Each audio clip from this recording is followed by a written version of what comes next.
Good evening, this is Kuro. Got a Tier 8 game in my Tier 7 Haida. Going over the matchmaking, bunch of fat boats. We've got an Atlanta is the only radar threat. Destroyer-wise, Mayhan, Double Farragut, and an Anshan. The map is north. I spawn on the east side, north of Decap. And basically, first Haida game in a while. Actually, first Haida game since finishing off the captain. This is a 19-point captain build. If you guys are interested, let me know, and I'll include the build in the comments section. Still fluctuating around with the build that I want on this ship. Um, this game, this captain currently has IFHE on it, and I mean, tell me what you think about the performance with the guns.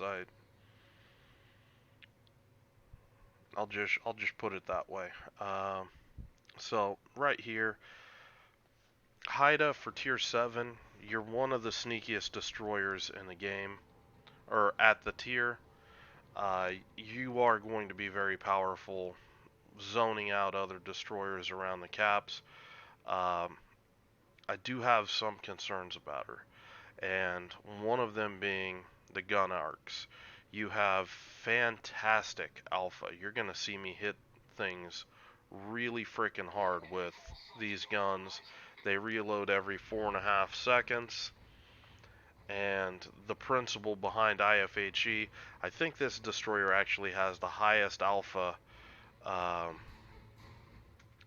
at the tier. Actually, I gotta run the calculation again because Akatsuki might actually have that now with the since the HE got buffed. But regardless, you've got very good alpha, very good reload on, well, good reload on the guns for as hard as they hit. The idea with the IFHE is making sure that that sticks as much as you can on whatever you hit. Cruisers, um, with the limited torpedo armament, I was kind of thinking, my thought was with IFHE that it will help you deal with cruisers. You've got this fantastic smoke that you can do all sorts of, little crazy stuff, just barely peeking out of smoke so you can get some shots off, and the next puff covers you, and you can control, when you're spotted, when you're not, and it's extremely powerful. Brokenly strong for somebody that knows how to take advantage of the situation. So here I'm doing some scouting, and up pops the Anshan. I'm not gonna freak out, not gonna shoot. Don't want to waste one of my 3 smokes, but I am gonna break contact. Okay, this guy just runs aground. I do pop hydro expecting his torps. Since he's gonna back up like this and he's hydro spotted, I am just going to try to get some shots in there. There's his torpedoes.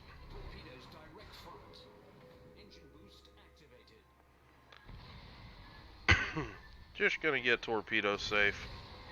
And again, you can see kind of the crummy gun angles that you're dealing with. Excuse me, I'm showing pretty good angle, and still wasn't able to bring that gun to bear until I've got this sort of angle. Now here I'm just trying to get some torpedoes out there. The Alba shows up, and you can see a little bit of that peeking action that I'm talking about when I pop out of smoke. Traveling at faster speeds, this is very potato right here. Uh, but I wanted to see if I could torp that guy because I was expecting him to do basically what he did, re-peek there, And at this point, I'm going to switch my focus to what's unfolding behind me. You see, I'm just going to move out of the channel, get torpedo safe. This is one of the benefits of this smoke screen. You can reposition, and that makes you very hard to torp, actually. Not to mention you've got a long duration hydro that it's not an offensive hydro, or what I would call an offensive hydro like Z39, but it's perfectly suited to making sure that you don't eat torpedoes, and that's always going to be a big survivability boost for you as the season progresses. Again, you see me just juking in and out of smoke a little bit. I just want to make sure that if I can spot another destroyer or something like that, then nothing's sneaking up, because you got to remember, these smokes, they last a long time. Now, this is also one of the issues. Uh, that smoke cooldown, it starts when your smoke ends, so 50 seconds no smoke or something like that, it's long. That's also with Jack of all trades, and I believe the flag.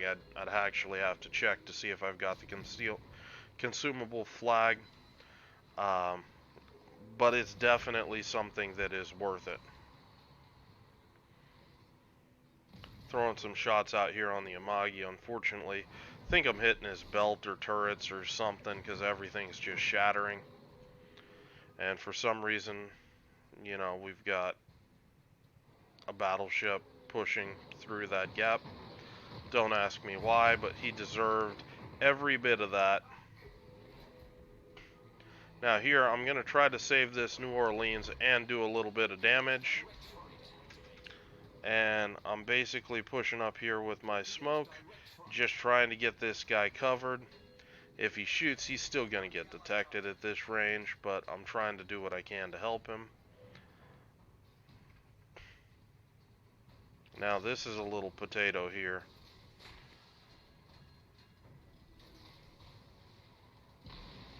Those two torpedoes, losing them into the island. That third one, I think that was a little what the hell. I don't think that should have hit.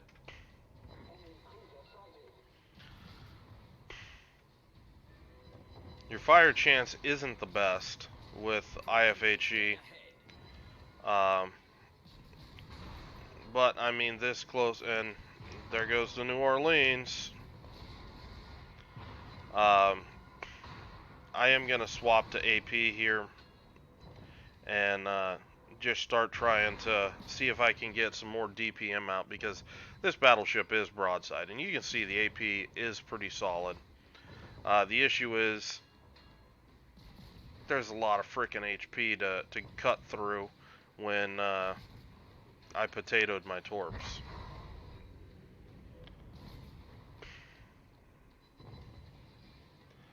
Trying to switch to the stern.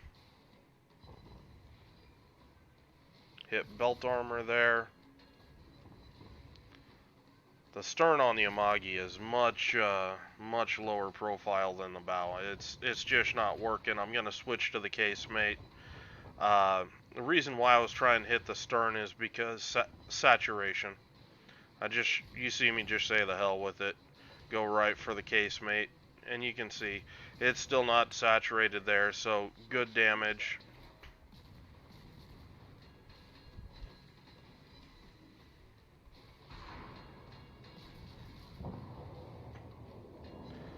And yeah, things are getting crazy here. So the good news is the Amagi's running away. Throwing torpedoes out there, maybe I catch him, maybe I don't. I'm just gonna go dark with my guns and just try to avoid any sort of damage from this Alba.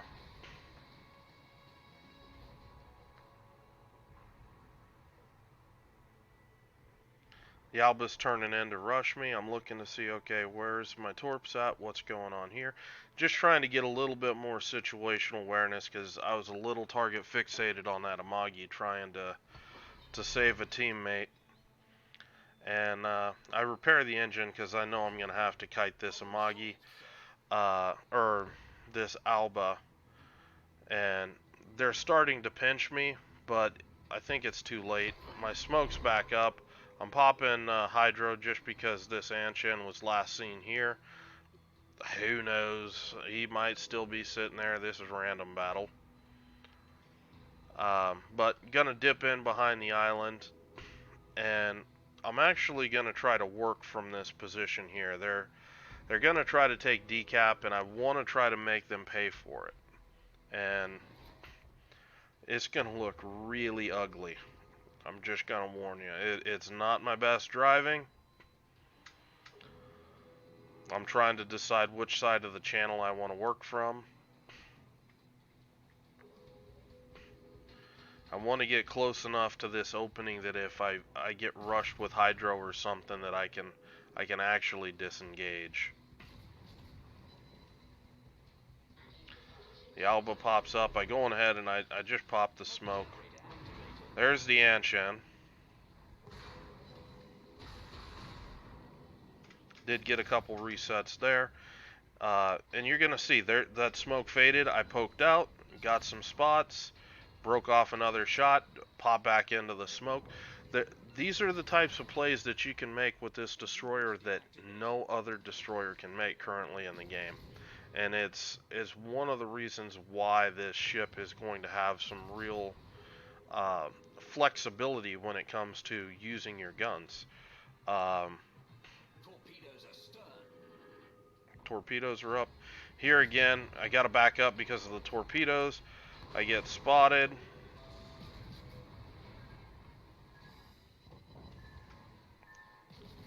The spotting works two ways. That Amagi shot at me. He got spotted, so I was able to shoot him a few times.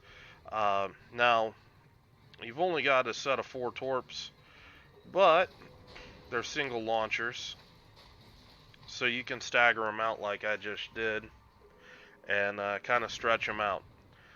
Cruiser's backing up, and again, you see the damage that this thing's dealing. It's pretty solid damage. Amagi walked right into my torpedoes like it thought he would.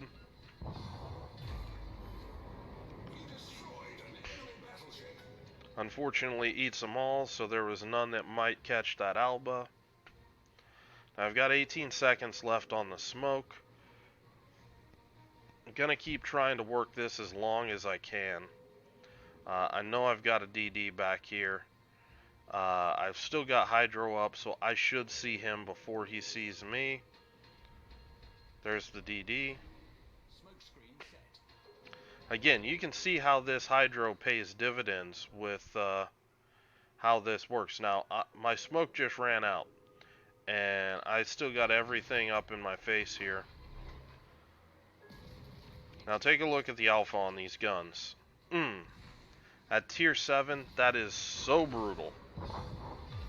Now, I want to make sure I don't run aground. Gonna take that shot. But Alba has a long reload, so I've got some opportunity here to hit him back a little. But ultimately, don't want to hang around and try to keep picking that fight. Got to know when to fold him, and he's got too much HP right now for me to really deal with. So I am just going to kite back, and this game's starting to get really close.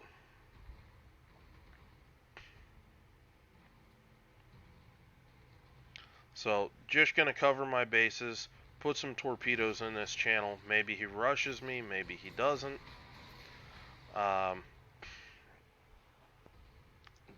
See what I can do.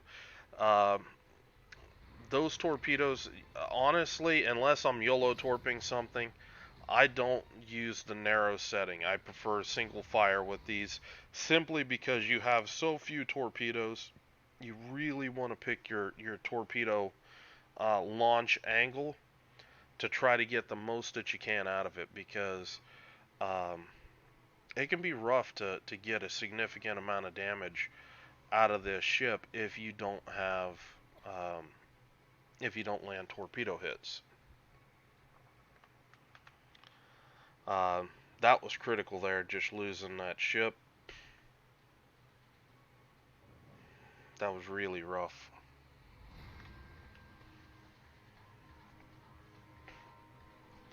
Now we've got what appears to be a healthy Fuso, but I haven't seen this guy in a while, so uh, I am spotting the Haguro, or however you say it.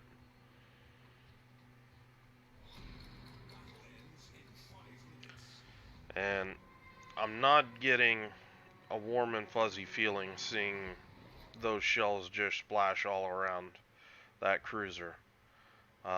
I'm pushing in here aggressive. I'm trying to close the distance, but I'm going to have to kite out because I don't know if this Alba has basically turned around and came back up this way. Uh, so I've got to play to that fact that he might have. And there's still a Farragut out here too.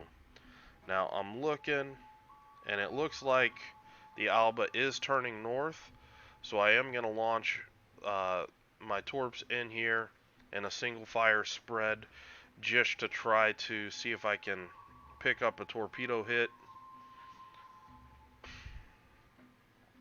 because that's really what I need to turn this fight.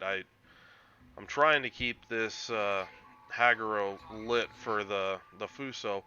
I just don't see any damage coming out of the Fuso right now. I don't know what's going on.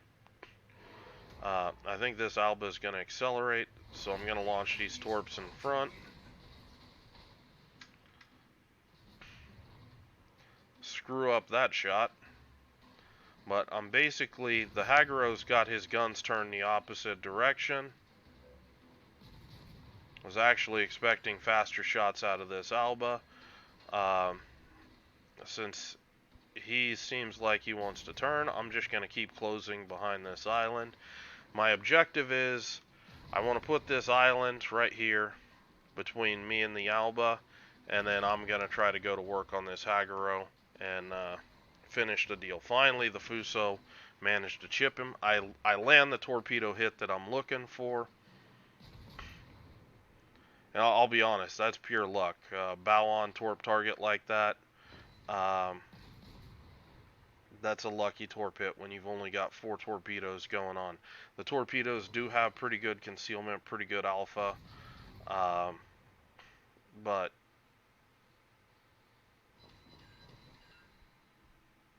yeah, it looks like he's flooding too. I just noticed that. Haguro finally gets a shot at me. Something that's undersold is this destroyer is pretty maneuverable. So you're going to be able to dodge some random shots like that. Make sure I don't eat torpedoes.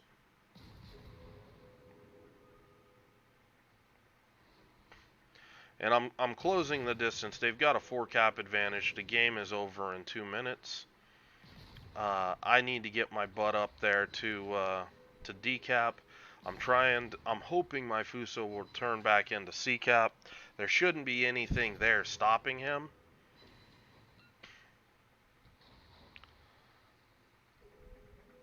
The Alba repairs my fire. And again, I gotta finish this guy off. I need him out of the way. I need the points. I need to claw him back.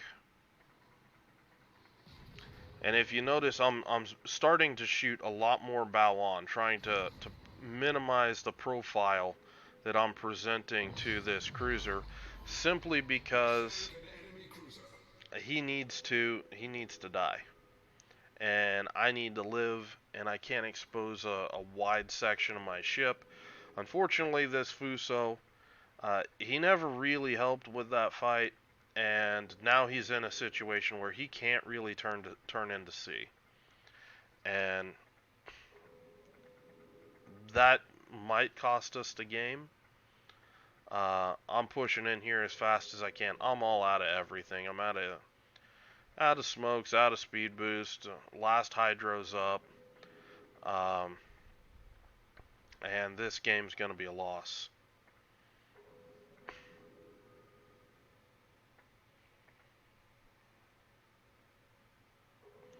I'm just trying to push in here. I'm just hoping that if I can get up here, that I'm gonna find this Farragut. I mean, I have no idea what this guy's HP's at. but it's just not going to happen. The Farragut, he plays it smart, uh, doesn't want to pick a fight with me, and he sails off to victory, and this one's a loss. So, uh, I had a good bit of information about Haida for this game. A lot of the unique play styles. This ship is going to really be a pain to deal with for if there's a lot of destroyers in queue. The unique play style actually has me interested in the ship, simply because it's something that you don't get to see in a lot of other ships. Um, so again, this was the first game I've had since I quote finished my Haida build. I'm still up in the air where I'm gonna end up with this build. It doesn't have RPF, and there's I don't like that about it. With as good as hunting destroyers as it is, um, but you can just go to caps and just focus on dealing damage, and uh, it's got some interesting play styles to it. So, hope you guys enjoyed this game. If you have any questions or comments, leave them below. Hope you're having a good day, and I will talk to you later.